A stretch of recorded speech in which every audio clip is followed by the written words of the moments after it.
commercial. It was just all about media and broadcasting, and at the time I was DJing and I wanted to take it to the next step, and I wanted more people to hear what I was playing and my opinion on music.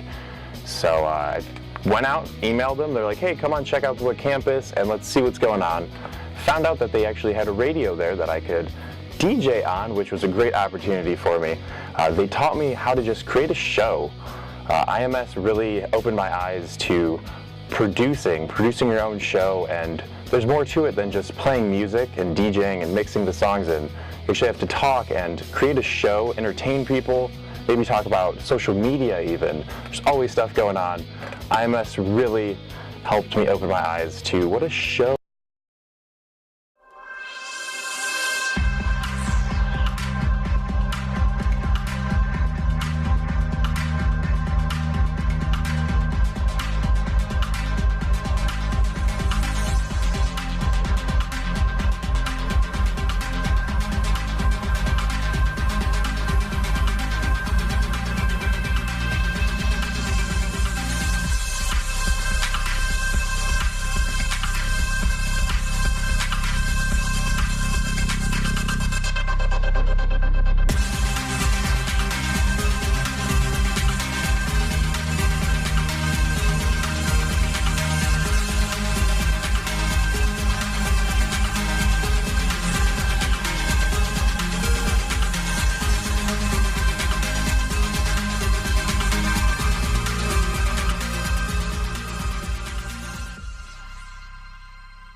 Welcome back to Iowa Football 365, covering pro football around the world. It was a busy week this week among all the leagues. Canada had their open week for the Canadian Football League, a couple of playoff games, the Indoor Football League, championship game in the CIF, and a couple more playoff games in the NAL. I'm Michael Heim, host as always, and with me as always is Mark Kanicki. What's going on, Michael? How are we doing today? I'm excited to talk about the kickoff with Canadian Football League this week. And I'm real excited because the game started last Thursday. We had a game every night of the weekend. That's one of the benefits of the Canadian Football Leagues. We had a game Thursday night, Friday night, Saturday night, and Sunday night. And they're all pretty good games. First off was Saskatchewan at Montreal to start off the season. This was kind of a bitter feud game with the Montreal quarterback, Darian Durant. He was with Saskatchewan last year and got traded away by the head coach, general manager. So that's a little interesting right there. And then right away, he said that it did hurt because he won 2 Grey Cups up in Saskatchewan. One as a starter, one as a backup. So having him traded was quite the surprise. So there was obviously some drama on the first game of the season, and Thursday night football, Canadian football, and he came out with the victory 17-16, which was awesome. I kind of like seeing him get that revenge game against them. Yeah, he had a great game. This game started a little slow. It was 0-0 all the way up until the end of the first half. And then it was a deep bomb to B.J. Washington. Kind of started up the floodgates. And then after that, the Saskatchewan did not back down. Traded 7-7, and it was 13-7 by the end of the half. It was a close game the whole way through. But next week, Saskatchewan is going to host Winnipeg Blue Bombers. Winnipeg Blue Bombers are the only team that did not play this weekend. What about the Blue Bombers? Tell us a little bit about them. Just to give you an idea, I think they've captured the idea that if you have that bye week, that first week where you have time to check out film and see what's going on with the other team, well, it's not going to work out this week for the Winnipeg Blue Bombers, in my opinion. I think it's going to be a detriment to them. They're going to lose. They're not going to win. It's not going to be helpful that they had this week off. It's actually going to be harder for them to get out of the box. They're going to have a hard time finding that chemistry against Saskatchewan, and I think they'll win this week. Yeah, Saskatchewan had a pretty good game on offense, even though they lost. Kevin Glenn, who was a quarterback for the Saskatchewan Roughriders, took a little while to get into the zone, but once he did, he was great at it. Great job all the way through, just didn't have enough time at the end of the game.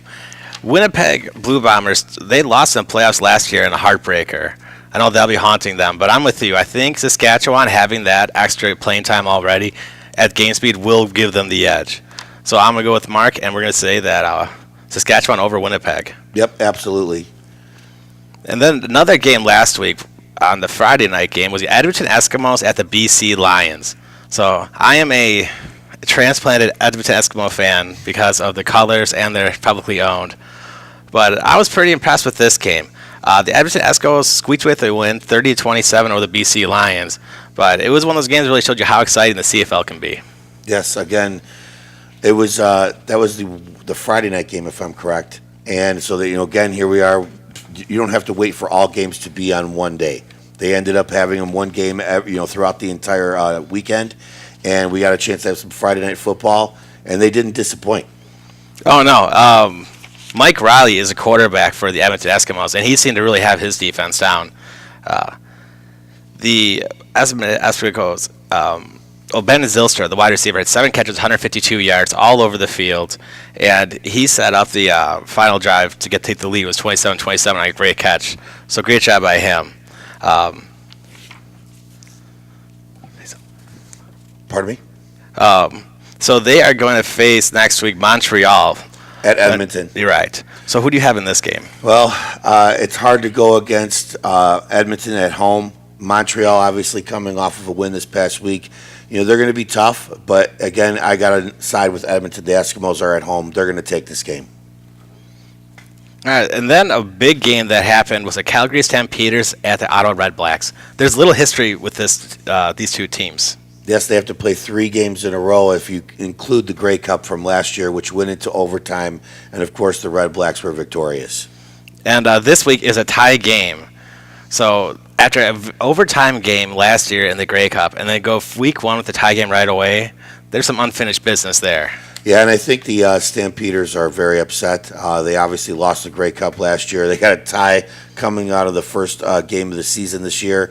I believe that the Calgary Stampeders will finally get their revenge in the third game, and they're going to win this week. Yeah, the Calgary Stampeders last year were the cream of the crop the entire time. The Ottawa Red Blacks were actually under 500 last year. They're 8-9-1, but somehow they still met in the Grey Cup. And to have the Ottawa Red Blacks come on surprise the Calgary Stampeders really shocked a lot of people and really shocked the Stampeders. Henry Burris willed them to that win. That's how I see it. He had to go out on top. He knew he was at the end of his game, so he wanted to show everybody what he was all about. He's a legend in this league, and he showed it and he proved it. Well, he went against Bo Levi in that game. Bo Levi is a quarterback for the Stampeders, and he might be the best player in the CFL right now. A lot of people do have him ranked at number 1, top of the boards, for a good reason. And so I'm with you. I think that the Stampeders will get their chance to really show how it's done because they are a dominant team at home. I believe last time that they played, well, obviously it was a tie. Then it was a Grey Cup overtime. But at home, Stampeders do take care of business. I think it's about a 15, 16-point victory.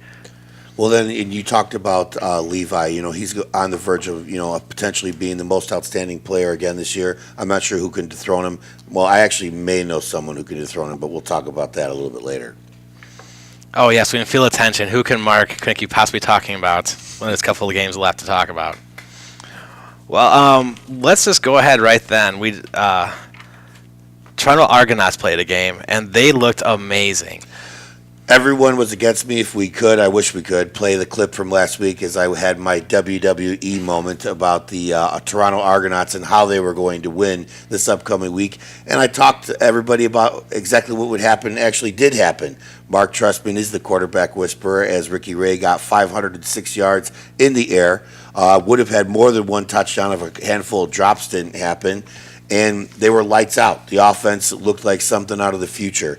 And that's Mark Trustman working his magic. It wasn't just wide receivers doing forward motion. I saw guys going left and right while people are going forward. The defense was extremely confused. They didn't know where things were going. And there was obviously some great plays, as you saw the 75-yard touchdown pass that he threw right after not too long. And, I'm not going to lie, the Tiger Cats held their own. They had 2 blocked field goals, which were making my heart race. And it was by the same player, and I'm like, are you going to figure out that you got to block that guy? Then eventually they did, and they brought it home with a win. And of course, the Toronto Argonaut defense stepped up with the acquisition of Marcus Ball and Bear Woods. They really were terrorizing the middle of that field. And if you were thinking about catching the ball, you were not excited about it because you were getting hit immediately after doing so. The Toronto Argonauts had a real rough year last year. They were 5-13. Things are going downhill. But they had a big offseason. They pretty much replaced the whole front office. They switched out GMs, and they have a guy called Jim Pop. He is loved up there. And Jim Pop has a protege coach called Mark Trestman. If you're from Chicago, you know Mark Trestman. He had 2 years here, one great and one not so great. But in the CFL, where he can really let his imagination fly, he is a dominant coach. And he showed it right away, because this team looks like Week 1 was a Week 8 team, in sync right away. And they made a lot of free agent acquisitions. One of the biggest ones would be S.J. Green. They call him the human highlight reel, and that is a great name for him. The first 3 catches in this game, all in the first half, were all highlight reel catches. So the Ricky Ray connection to S.J. Green is real. Yes. If it's going to start this great in Week 1, it'll be scary. And there's a lot of great receivers on that Argonauts team. Yeah, 3 players got over 100 yards in receiving, hence the reason why Ricky had 500-plus yards on the day. Yeah, Ricky Ray, 506 yards. That is his first time getting 500 yards in 3 years. His first time getting 400 yards in 3 years. Yeah, I mean, he broke his own record, and here he is at 37 years young, showing the entire league that he still has it in him. Henry Burris led the way last year for the Ottawa Redblacks, and I'm kind of hoping to see something like that from Ricky Ray this year. I believe, as I said earlier, that he can be the most outstanding player of this league this year, and especially led by a Mark Trestman offense. It'll be really tough for him to get the MOP, most outstanding player, over S.J. Green, because he makes tough catches look beautiful, easy catches look fun. I wouldn't be opposed to co-MVPs. Ricky Ray and S.J. Green. Sounds like a plan to me. You're quite the diplomat. I'm liking how you're approaching all these I solutions. have no problems with this. Matter of fact, I've learned from the last couple of shows, the more I speak about this, the more things seem to come to reality. Well, Mark, what reality are you predicting this week? Well, I think it's pretty safe. A lot of people are going to be going with the BC Lions, but you all know who I'm going with. Double blue. Go Argos. Ricky Ray's going to show everybody once again this week that he is not to be messed with. And, oh, by the way, we passed to set up the run, so we're going to be confusing them all day. I think BC Lions might take it out on the Argonauts because they had a tough loss last week. I think they're looking for some revenge on them. So I'm going to go with BC Lions in a squeaker. Winning is contagious, and so is losing. Sorry, BC. Well, one of the great things with the CFL is the game Thursday night. There's 2 on Friday, 1 on Sunday. So you have a weekend full of great football on the 4th of July. And there was a championship game. We're going to talk to the leader just a little bit, but the Champion Indoor Football League, Texas Revolution, hosted the Omaha Beef, and it was a great game. One thing you can see is Chris Dixon knows how to win football games, especially playoff games. Yes, I'm not going to lie. I'll sit here and stand here and say I went for the Beef, but we all know why. Is because I had a connection with our friend Anthony Ionati out there, and I was rooting for him. It was his first time getting to a championship game, and I knew he was up against an uphill battle with Texas Revolution, being led by Chris Dixon II. He's done it 6 times before. He's been there. And it felt like every time they were on the 5-yard line, they weren't in a position of just dinking and dunking. They actually threw the ball down the field, and he had perfect connections. He actually had an iconic play during that Champions Indoor Football game where he rolled out to his left, and he had an open field. It doesn't look like he's 35 years old, and he plowed over a cornerback and got the touchdown, and he wasn't going to be denied. Yeah, well, just a quick recap of the game. It started out all Texas Revolution, and the game Texas Revolution had against the Amarillo Venom in the semifinals, the first 11 possessions were 11 touchdowns. They did get stopped to the 12th possession and the waning ends of the game, and the same thing happened this time. The Revolution were unstoppable, and so any mistake by the Omaha Beef meant that they were down by another possession. I mean, the Omaha Beef tried to make a late comeback, but there just wasn't enough time on the clock, and I think Revolution might have laxed up a little bit towards the end. The Beef were able to make a couple stops, and they got it down to 10 points at the end. But, again, the clock was their enemy in the end of it, and they were down by 10, and Texas won by 10, and it was a parade out in Allen, Texas. The confetti was falling, and everyone was having a great time. And I got to tell you, congrats to Texas Revolution. Yes. And, congrats to the Omaha Beef on a great season as well. Neither team was expected to go all the way. It was a great game. Tim Brown, who was a Oakland Raider wide receiver, he was the GM of the Texas Revolution, so he gets his professional ring. So congratulations Former to him. Heisman winner of Notre Dame. Yeah. And Chris Dixon gets another ring. Yes. And we'll go into more of his history when he's on the line. One other league that's in the playoffs right now is the National Arena League. There's 2 games that went on. The first one was Monterey Steel went to Jacksonville, a rematch of last week. In case you guys don't remember, Monterey Steel pulled out a shocker and handed Jacksonville their first loss in the National Arena League. But in the playoffs are a little different. And this time, Jacksonville held home. They won 43-34. Jacksonville will be going into the championships in 2 weeks, but you could just tell that they were overmatched. And well, they also had a little bit of a boost as Joe Hills came out of retirement to show up for the playoff game for them. He's a legend in the arena and indoor game, and I'm sure all eyes were on him. And Jacksonville just does what they did. After losing the week before, they were very disappointed.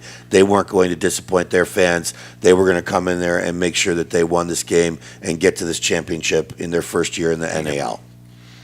And we were a little surprised at who they're going to face, because last week we all guessed Lehigh Valley would take out the Columbus Lions, excuse me. Had the Lions on the brain. That's all right. Yeah, I actually, none of us picked the Lions to win. And you said you had a chance to watch the game, and it was an amazing comeback. Yes, I actually turned off the game at halftime. I was watching it on tape delay, and then I saw the score afterwards. I turned it back on. It started out 21-0, I want to say. It did not look good. In an indoor football game, well, any football game, 3 possessions is a lot to give up. And then later on, it was about 43-21, I would say, so down to 22 points. I'm thinking there's no way they could possibly do it. And then it just gets crazy. The Columbus Lions start doing 2-play drives for touchdown, 3-play drive for touchdown, 2-play drive for touchdown, and finally getting stops on the Lehigh Valley Steelhawks. Yeah, they didn't want to be denied. They came in there with a purpose. The Steelhawks, I think they knew they were favored. I think they felt like they could beat the Lions. And kind of like in the game, the CIF championship game, they laxed a little bit, except the difference was the Lions had more time on the clock to actually come back, and the Steelhawks couldn't recover. Right, because I want to say they're up by 22 points with just a little bit left in the third quarter. When you have that many points and you're up and you still don't pull it off, then your head was just not in the game anymore. Sad day for Lehigh Valley coach. I want to say it was his 70th birthday, and he did not get the win he was looking for his birthday present. Ouch. But it was a great game, 52-50 again, and went down to the wire. Well, now we got the championship game in 2 weeks. You got the Columbus Lions versus the Jacksonville Sharks on July 10th. And I just had an opportunity today. The NAL unveiled the championship trophy. Yes. And it looks great. I know everyone's real excited. I know everyone's going to be picking the Sharks. But, the Lions are a wonderful underdog favorite. They're the underdog for sure. If there's a team to root for in the underdog scenario, the Lions will be it. But I have to admit, Jacksonville's on a mission. They've already had their taste of that one loss this year. Mm-hmm. They got a chance to avenge it immediately the next week. And they're not. I don't see them failing in this situation. No, I'm going to go with you. I'm going with the Jacksonville Jaguars. I'll probably never say that again. I'm going to the Jacksonville Sharks. They just have the talent, and with having the new wide receiver on board for the playoffs, I don't know how they can be stopped. Derek Ross, I expect a big game out of him in his championship game. That's one of the things that's eluding him, has been a championship ring, and I think he's excited about going after it and trying to attain it this year. The Columbus Lions do have a lot of great wide receivers. They have Reeves, they have Purifoy, and there's one top of my tongue that I cannot remember, but the quarterback, Marion Espinoza, has a lot of targets, and they're in sync. So I would not be shocked if the Lions pull off this upset, because it should be a pretty close game the whole way through. Well, we will see. Time will tell, and I'm excited to know. We got 2 weeks before that game begins, and after the holidays, we got some championship football to be prepared to watch. Oh, I should give a shout-out to Duron Neal. He was the NAL Offensive Player of the Week wide receiver for the Columbus Lions. So good job to him. And 15 minutes left, 22 points down, and they took it off. That is amazing. Well, we are going to take a small commercial break. We'll be back in 5 minutes, and we'll continue talking about the indoor football leagues here on Iowa Football 365.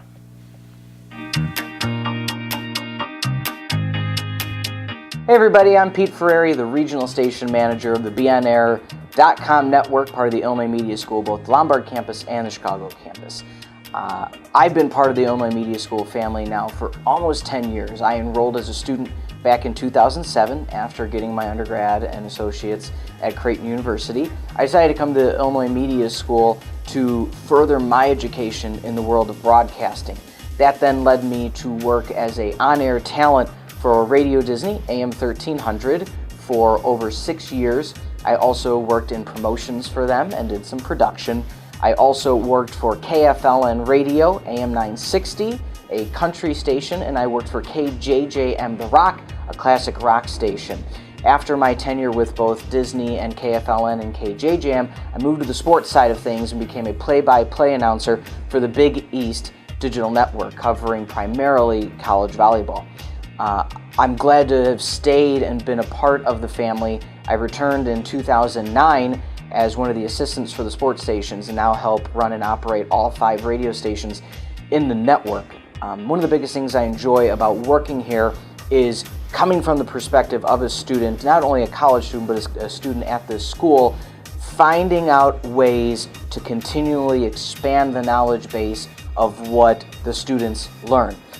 The way to describe the students of this school is very dynamic, very unique, and very employable. And the reason I put that word at the end is they come in with a drive, they come in with a passion. It's a short program, it's less than a year, but within that time they're gaining the skills that when they graduate, they're right alongside every other college graduate, if not in certain ways and aspects ahead of them, because we don't treat our students just as students, we treat our students as pre-professionals. So the first week of class, you could be out doing play-by-play for a sporting event, you could be doing camera or sideline reporting, you could be interviewing a band, you could be doing a show, all of that almost from day one. And that's why we treat you as pre-professionals, treat them as pre-professionals, because we know they have what it takes. They came here for a reason, so we want to take that passion from day one and implement that out in the field. So that way, they're not waiting their 9 months to get involved and learn the skill. They're learning the skill from day one. So I look forward to working with anybody that comes through these walls, as I did years ago, and training them to get a job so one day I can go and listen to them on the radio or watch them on television, which I do with so many different people that have come through the halls of IMS. Again, I'm Pete Ferrari, play-by-play for the Big East Digital Network. I am the regional station manager for the 5 radio and web stations here, and I am IMS.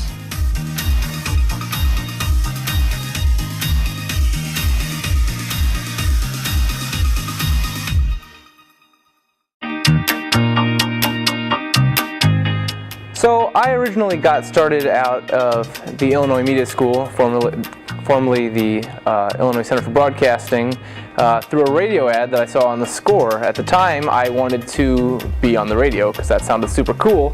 But while I was at school there, I got to learn lots of other skills, and that got me interested in directing, which is what I do now here at WIFR.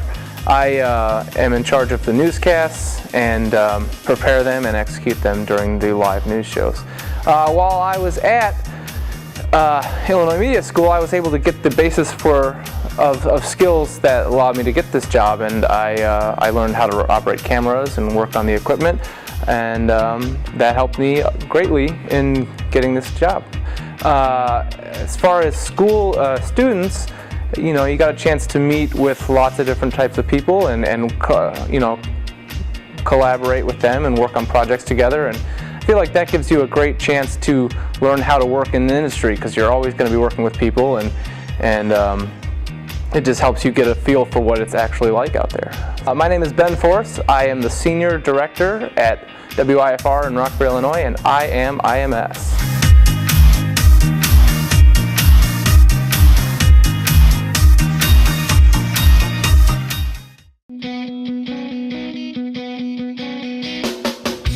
I got started here at IMS recently, moving back to the Chicago area where I had been living in Connecticut, working at the Connecticut School of Broadcasting, had an opportunity to move home, and I wanted to continue being an instructor, and that's how I ended up at IMS. My time here, I love working with students. The key thing in this industry, whether it's radio or TV, is it's just in a constant state of change. And we always need to have fresh ideas. And fresh people bring fresh ideas. It's just a lot of different diverse thinking, and that's how you help build a show or a show unit or a segment. And I just enjoy being able to teach, maybe teach is a strong word, but instruct kids that really want to get into this business. And we need fresh ideas, and this is a great place to do that. The students here, you know what? There are students here who are fresh out of high school. There are students here who have maybe been out working in the real world, doing whatever, selling insurance, being a police officer, whatever it is, and decide that, hey, you know what? I want to give this a shot. And so they come here. So there is really no specific age range here, and I think it's great. The students are all eager to learn because they want to be here. They're not being forced to go to school here. That's a key thing. This is something you want to do, and you're putting everything you have into doing this, and that's just fantastic. My name is Dave Zaslowski. I am the executive producer for the Chicago White Sox and the Chicago Bulls radio networks. I am at the Lombard campus, and I am IMS.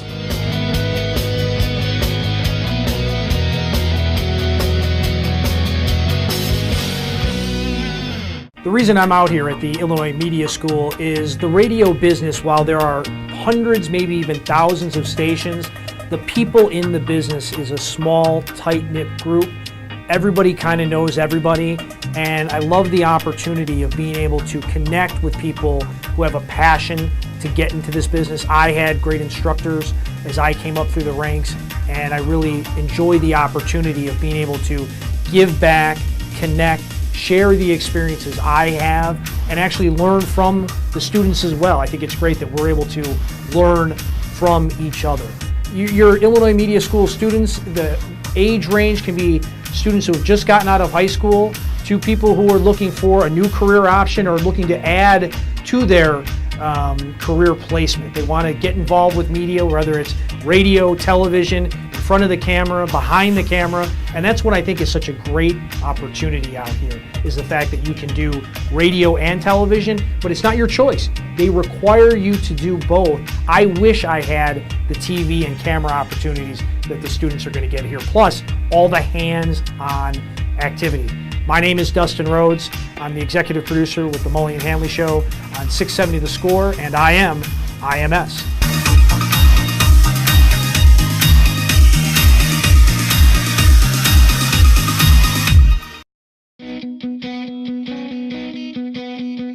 How did I hear about IMS? Well, it was about 16 years ago, and I was doing college radio just for fun. Had no purpose whatsoever until a buddy of mine, Dave Durov, who signed up for classes that same time I was there, told me about IMS, and I signed up. And before you know it, I was going to school, learning about radio, learning about TV, and I realized, hey, I can actually do this for a living. So 9 months later, I graduated. What do I think about my time at IMS? It was a lot of fun. I mean, there was learning involved, but it was good learning. I didn't feel like I was going to school. I felt like I was having a good time. The classmates were great. We had a good time in group projects. We had a great time doing our solo projects. So I felt like it was very important for me to get that before I did radio professionally. How would I describe students at IMS? Dedicated. Dedicated students for sure. IMS knows how to put the right kind of pressure on students to get things done, and I feel that the students there, knowing that if they want a career, they got to work hard. They got to do what you got to do what you got to do. And IMS really nails it that way. They do a good job of enforcing that and making sure it's also fun while you're doing it. Hi, my name is Edgar Ibarra. I'm the program director for Nash FM 104.9 and Nash FM 99.5 in Northeast Wisconsin. I'm a graduate of the IMS Lombard campus, and I am IMS.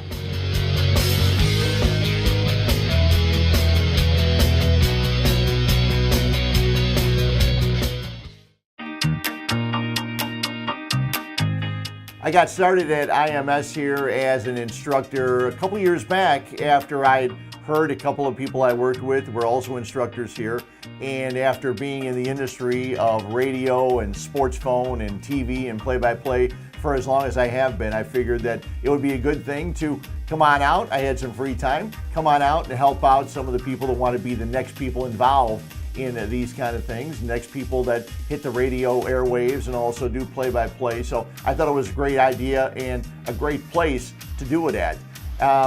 When I'm here, it's great because there's always somebody that has either heard me, has wanted to meet me, and once they meet me, I explain to them, okay, it wasn't that big a deal. But if I'm always here if you need help with developing what you're passionate about. And that's what most people come here for. They have a passion. They want to do something. They want to do radio play-by-play. They want to do sports talk. They want to do updates, whatever it may be.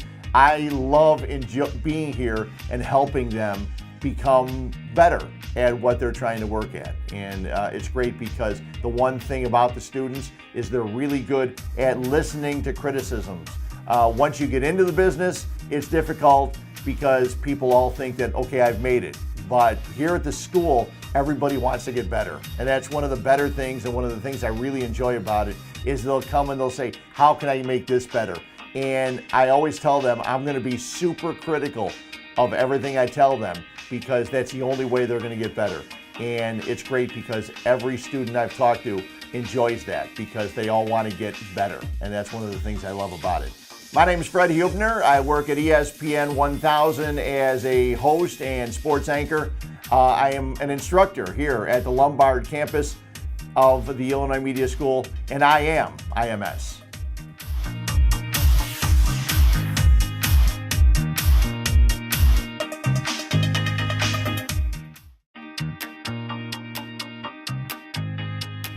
I came to Illinois Media School because I want to give back to the current students.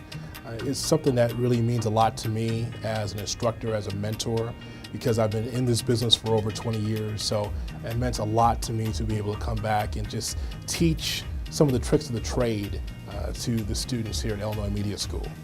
I've enjoyed my time tremendously here because I'm able to speak one-on-one with the students, having that personal touch, telling them about some of the pitfalls of the business, some of the positives of the business as well. I think that after 20 years of doing this, it means a lot that I can be able to lend my expertise and talk about some of the things I had to go through so that way they're not frustrated, so they feel like, hey, you know what, someone's listening to my problems. So I definitely want to do that. I love the students here at Illinois Media School, and the reason why is because you can see the desire in their eyes. You can tell that they really want to take it to the next level. I admire what they're doing because in this particular era of broadcasting, they have so many things they could do. It could be radio, it could be television, it could be web design, they could do so many different things. So I'm so happy that they had the opportunity to do it because I didn't have an Illinois Media School when I was coming up. I had to go to a 2 or 4 year college to try to get a career started in the business. But Illinois Media School is so terrific that students can be able to get it done in 1 year.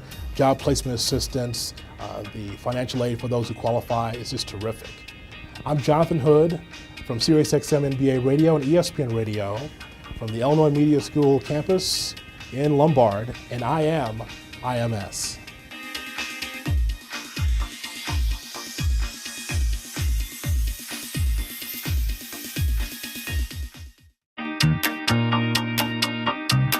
I got started at IMS through a good friend of mine and a colleague at 670 The Score, Rick Camp, who knew I was an instructor at other universities and knew I was looking to get into a place with passionate students who know what they want to do. They know this is what they want to do for a living, and I have absolutely found that in my time here at IMS. The students are driven, they're passionate about broadcasting, radio, TV, internet, every asset of broadcasting they are completely passionate about, and it's very refreshing for me having come from a university where students are obsessed with their general eds and other things that distract them from their major. These students here are here for one purpose and one purpose only, and that's to break into the broadcasting business, and it's some of the best and brightest young talent I've seen in my 16 years in the industry.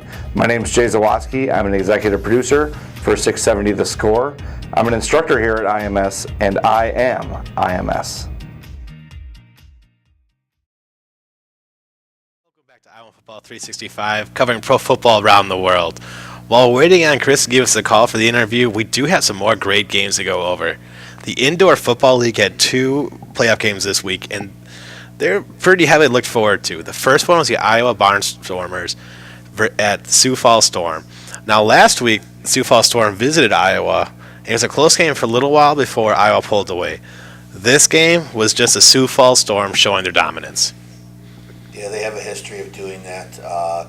Everyone picked them last week. You know, I knew that the Barnstormers had hopes and that they were hoping that they could move forward and, you know, try to get to the championship game, or the United Bowl as they call it. But no, they ran into a buzzsaw called the Sioux Falls Storms, and that's just what's going to happen. They're going to win.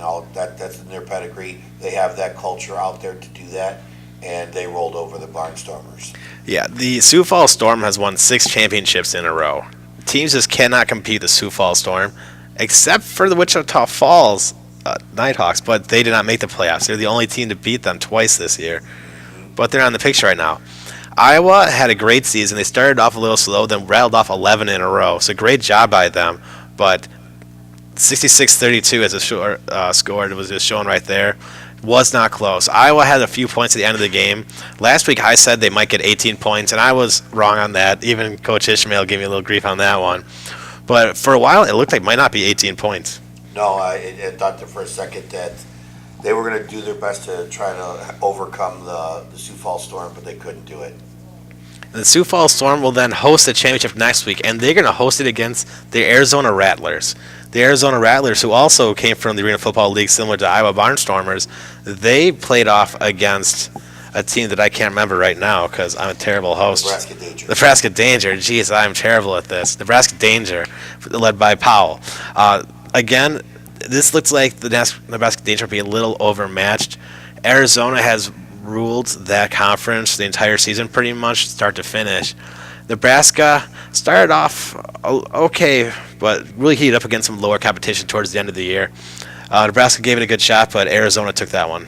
Yeah, I'm excited actually because you have two powerhouses meeting in the United Bowl, and the Rattlers and the Storm.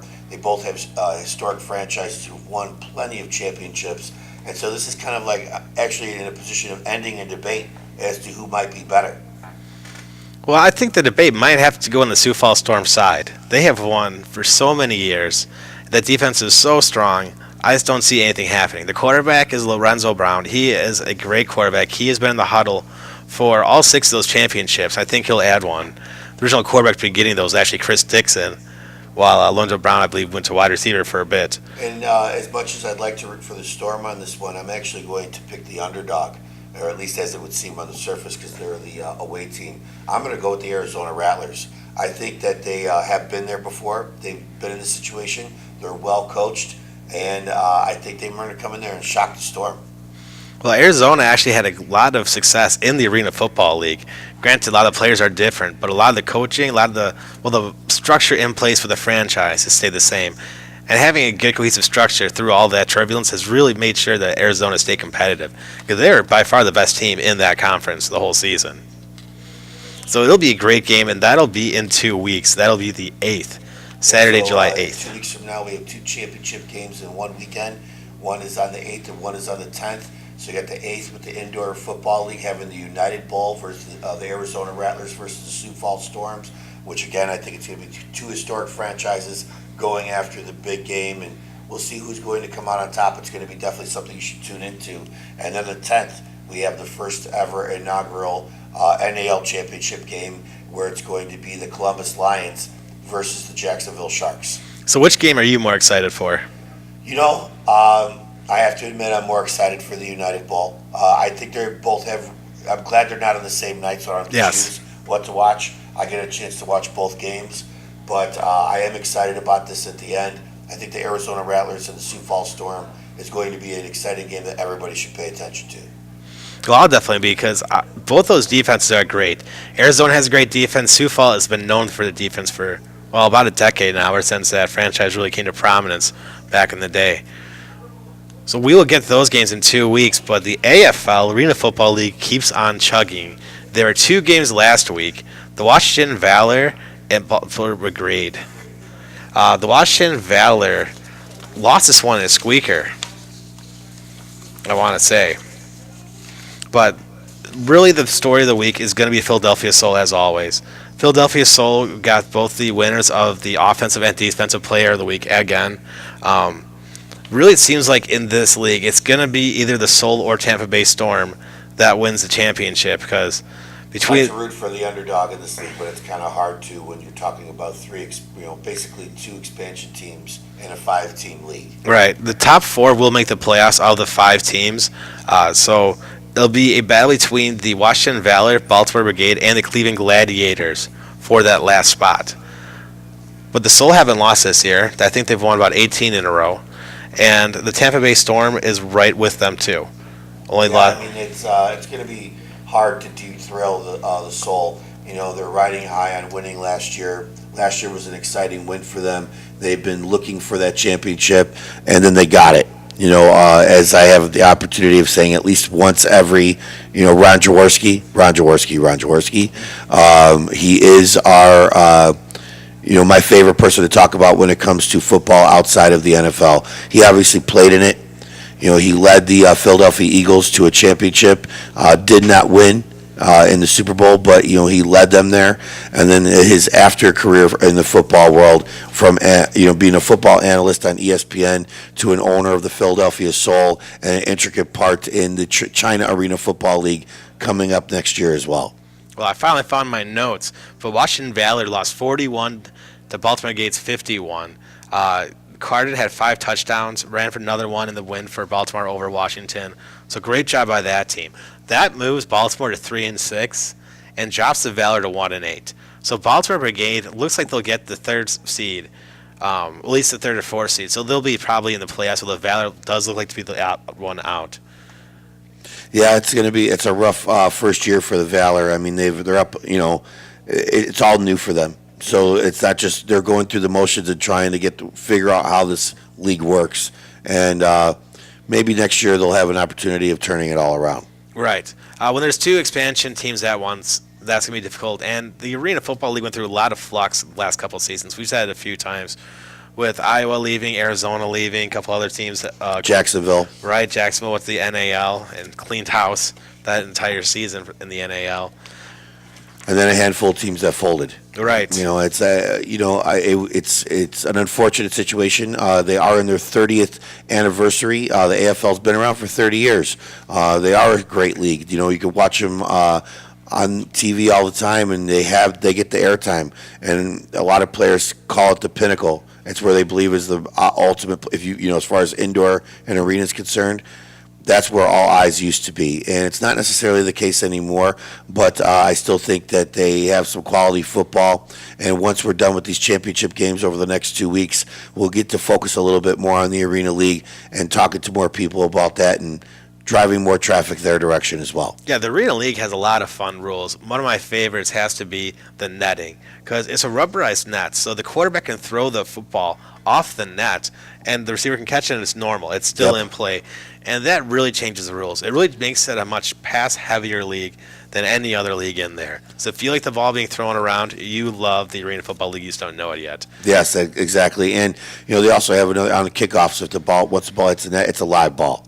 And so you play the ball off the net, again, not only in passes, but in kickoffs as well. And I've seen some last-minute games over the years where you throw a Hail Mary off the net, and it's a jump ball in the end zone, and it's pretty exciting stuff.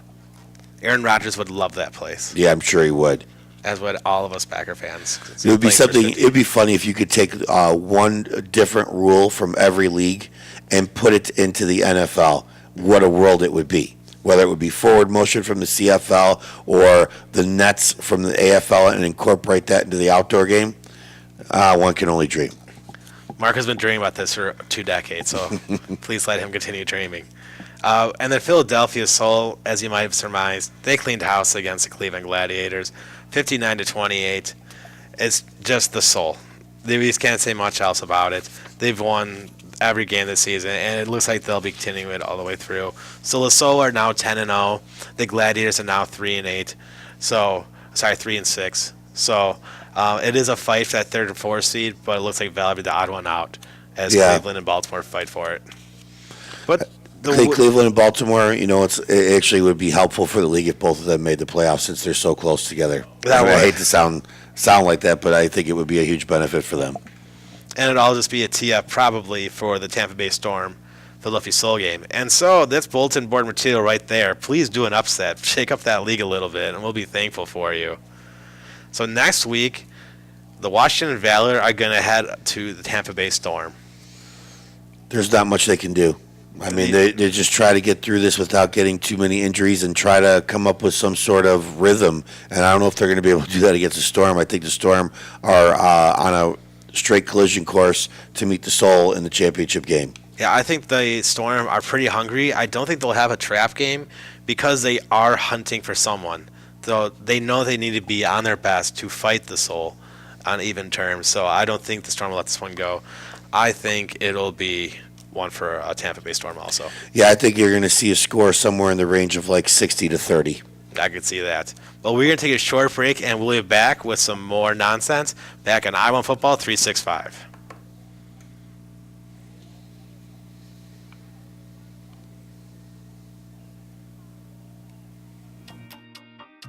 Hi everybody, I'm Candy Gomez here at the Illinois Media School in Lombard. I am one of the newest people to join the staff here. I am a student advisor, which is really cool because what I do here is I bring all my expertise, my years from B96 Radio, WGN, Chicago Sky, currently KISS FM. I bring all that here and I talk to the kids, students of all ages, of all backgrounds, and let them know what radio is like and just working in the media too. I got brought onto the team here as a student advisor, which is good because I like to talk. And you know, I went to college. I went to a 4-year college. It was great, but I really had a higher respect for people who were already in the industry teaching me because you could learn so much from them. That's how I feel it is.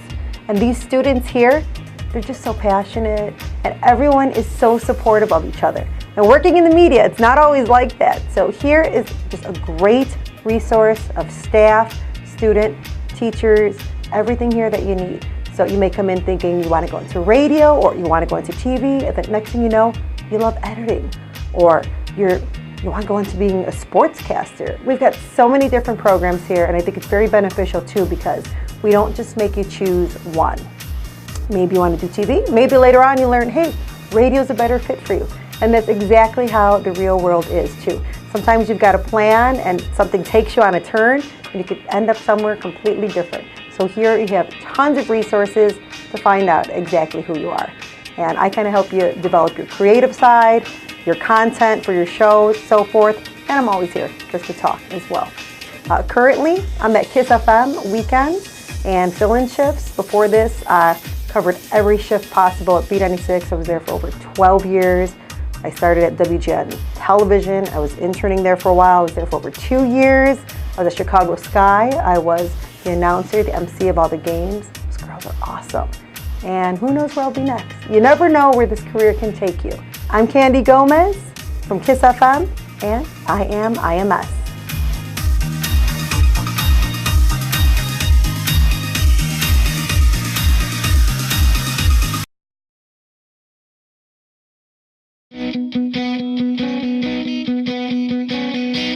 Well, I got started at IMS because I really had nothing going on for me. I didn't have a job. I wasn't in school, and I was just getting out of my other school. I knew I wanted to go into broadcasting, but I didn't want to spend too much time in college. I'd already spent about 4 years, and I was like, I really don't have that much time to just play around anymore. So I really wanted to get into the business, and I had a friend, and he went to the school, graduated, and I saw he was already in the business, and everything was happening so quickly, and I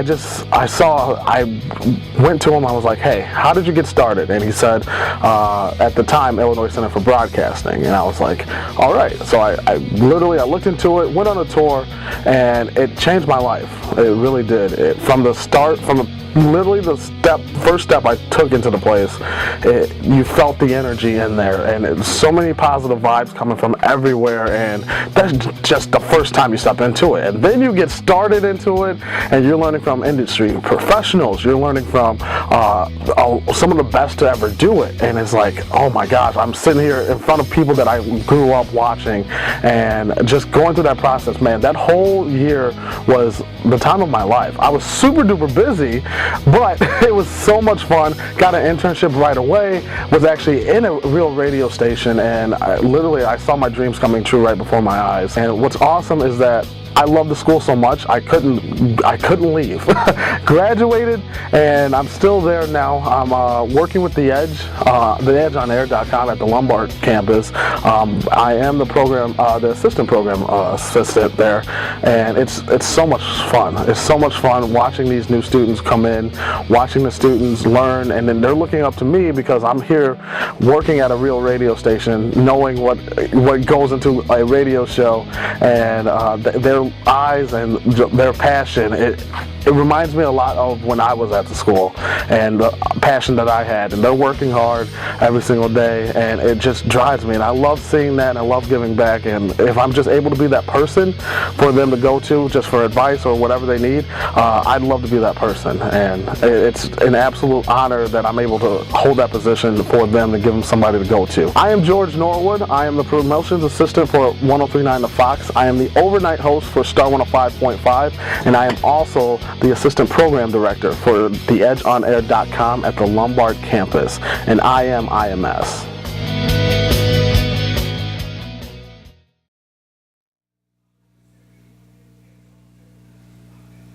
Welcome back to Iowa Football 365, covering pro football around the world. So we have a double dose of Chicago Chaos news, the MSFL team. Let's start with 2 weeks ago. We got the grudge match against the Chi-City Ducks. Yes, they went into the Chi-City Ducks home, and I kind of, all due respect to them, it was a rematch from the championship game that we were in last year, and the Chaos lost 23-13. It was a tough-fought battle. The Chaos did mount a comeback at the end, and very similar to what happened to the Beef, unfortunately, in the other game that we discussed earlier in the show. There wasn't enough time left on the clock. A lot of penalties put them behind the 8 ball, and they weren't able to mount that comeback. And the second week of the season, they had to take their first loss in the MSFL.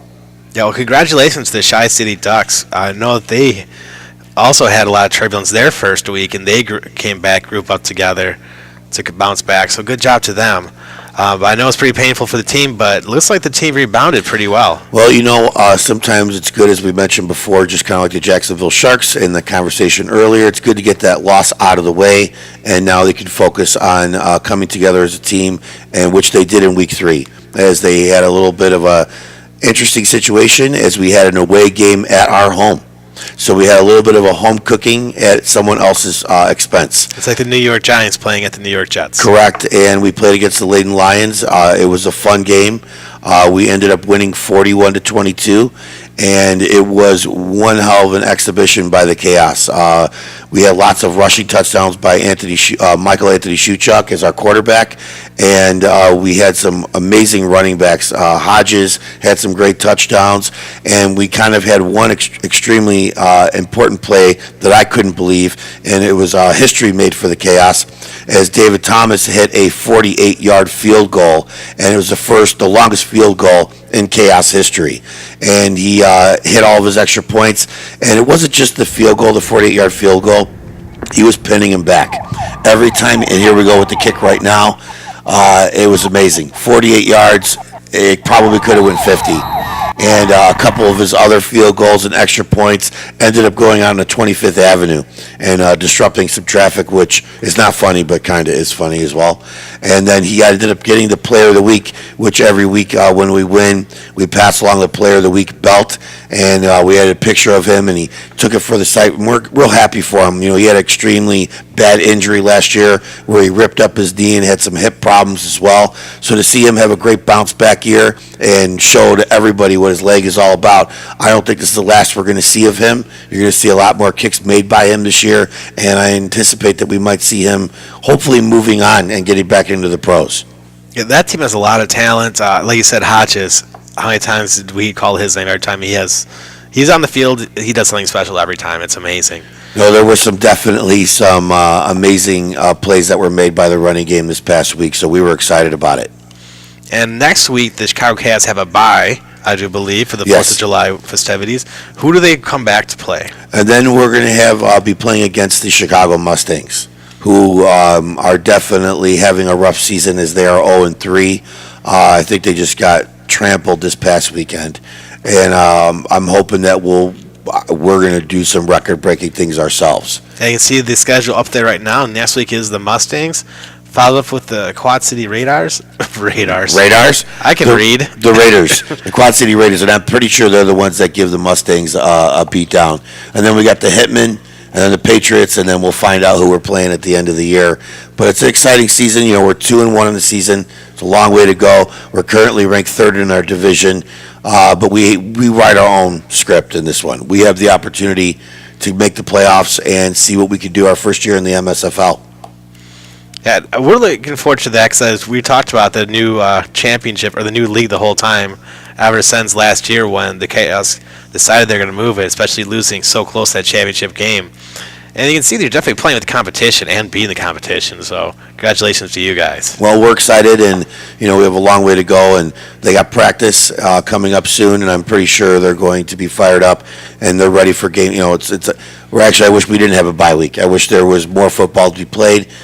Give the opportunity. Holidays coming up, everyone can relax, lick their wounds, and we'll be back at it on the 8th against the Chicago Mustangs. And I encourage everybody to come out. We're playing at Ralph Babe Serpico Field on 25th and Lake Street in Melrose Park. The game will promptly start, kickoff at 7 p.m. And if you can't come out and physically watch the game, as it is only $5 for general admission, children 12 and under are free, and of course military are all free to our games as well. But if you can't watch it, live, you can actually watch it online on Facebook Live. So one way or the other, you'll have the opportunity to come out and check us out. Yeah, and come out and support a great cause because the Chicago Cast is a nonprofit. They try to help guys get jobs, they get them scholarships. So it is a great cause. Yes, and with the help of the Illinois Media School, we're able to broadcast the games and get film on some of our unique players so they can actually use that film to help move on to the next level. All right, and I'm going to throw some trick questions at Mark Kanicki right now. He does not know this is coming. But we're going to jump back to the CFL. Mark, give me your top 5 teams in the power rankings. All right. I just want to see where it puts the Argos. That is the main thing. It's hard for me to put them anywhere outside of the top 4 at the moment because I do believe they belong there. But as far as strength and who's up there and who should be up there, I see the BC Lions as one of the teams that should be in the top 5. I'm not doing this in any order at the moment because I'm not sure. He did put me on the spot. He had no idea this was coming, so I'm Calgary Stampeders are going to be good this year. You can keep them in the top 5. I do put the Toronto Argonauts in that list. I know not everybody believes it yet, but I think they do belong. And, man, it's rough because Edmonton Eskimos, I think, belong in there. And then I'm going to give my nod to the Red Blacks. I think they belong in the top 5 as well. They still have that championship pedigree until further notice. Someone has to dethrone them. They're still the champions of this league. Well, I'm going to cheat and just give the top 3 for me. I will say the Stampeders are number 1. They were such a great team last year, going, I want to say 16-1-1. I could be wrong, but they lost in the Grey Cup. And so they have fuel on that. And tying the first week against the team that beat you, I think that might start a roll, such as Bo Levi starting in there. Edmonton Eskimos, I'll put that number 2. They are up there with the BC Lions, I'd say, and they want to give them the edge. Mike Riley's doing a great job in Edmonton. They've been a powerhouse. They have a lot of fans come out and support them, so I think it's great. And Toronto Argonauts, can't believe I'm saying it, number 3. Ricky Ray could be the real deal. S.J. Green, that whole receiving corps looked great last week. The defense looked real stout. The linebackers look hilarious because they all have dreadlocks. They're all 4 feet long. They call themselves the Dreaded Crew, I want to say. They do have a new nickname for themselves. I don't want to say what it is because I'm not sure, but we will look into that.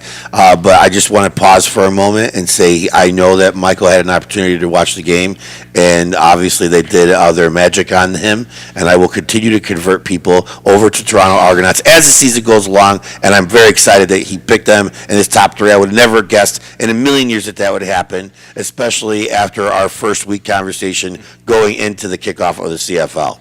Yeah, they had a lot of change this summer, but it's pulled off for them. So, the ending note, I must say I must eat a little crow because after 1 week, the Toronto Argonauts look real. And A lot of fun to watch. ESPN2 and ESPN News carry a lot of the games, especially in the beginning. So check out your local listings for the CFL. Yeah, check them out, and then in 2 weeks from now, we'll let you know next week where all the championship games can be watched as far as the indoor and arena leagues are concerned. And I'm looking forward to the upcoming months. As the Indoor and National Arena League will be coming to a close, the CFL has just started. The AFL is already in full form, and the playoff pictures are coming together, and they're going to be ready to rock and roll. We'll be able to see how that season ends. CFL's coming in, of course. What everybody's been waiting for. The NFL's right around the corner, and I'm excited about the NFL this year. I think we're going to see a lot of football that is going to be exciting, and it's not going to make you sit there waiting, scratching your head, wondering why you tuned in. I think every game is going to be competitive this year. Yeah, it should be a great season. And this week, I believe there's 5 games, 4 for the CFL, 1 from the AFL, and also the LFL has some games, and that's real fun to watch too. Oh, yeah. Now that the playoffs are wrapping up for these indoor leagues, we can start going back in the LFL. There's a lot of great football. I cannot wait to cover that with everyone again. And the playoffs are going on with the WFA, the Women's Football Alliance, so we'll be talking about that next week as well. Yes, sad news. Chicago Force has said that the next owners, if there's next owner team, will not have the Force name and legacy. Yeah, it's unfortunate. They've, if I'm correct, it's been about 14 years that they've been in existence. They've been one of the pillars of sports in Chicago, and it's unfortunate to see them dissolve at this time. I wish them the best. I hope they go out on top, and so they can end the Force legacy with a championship. And hopefully they'll come back next season. That's what we're really hoping for. Yes. But that'll do it for us. Thanks to everyone for coming in and watching. I am Michael Heim with my co-host Mark Kanicki.